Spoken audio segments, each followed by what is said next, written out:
Oman প্রবাসী বাহারুদ্দিন সাংবাদিককে কান্না করতে করতে কাঁপা কাঁপা গলায় বলে, ভাই আমি ভালোবাসা করে বিয়ে করেছিলাম।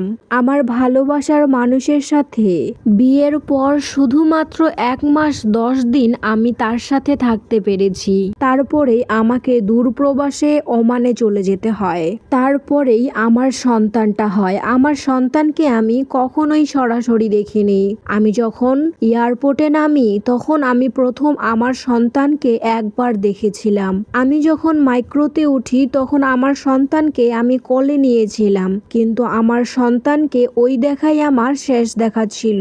আমি আমার সন্তানকে আর আমার কাছে রাখতে পারলাম না। আমার স্ত্রীর সাথে আমি আর থাকতে পারলাম না।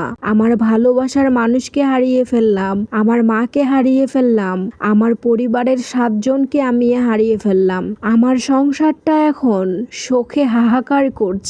আমরা এখন কি নিয়ে বাঁচবো ভাই? আমার মা, আমার ভাবি, আমার স্ত্রী সবাই যে এই দুর্ঘটনায় আমাদেরকে ছেড়ে চলে গেল। আহা, কতটাই না কষ্ট নেমে গেছে এই পরিবারে।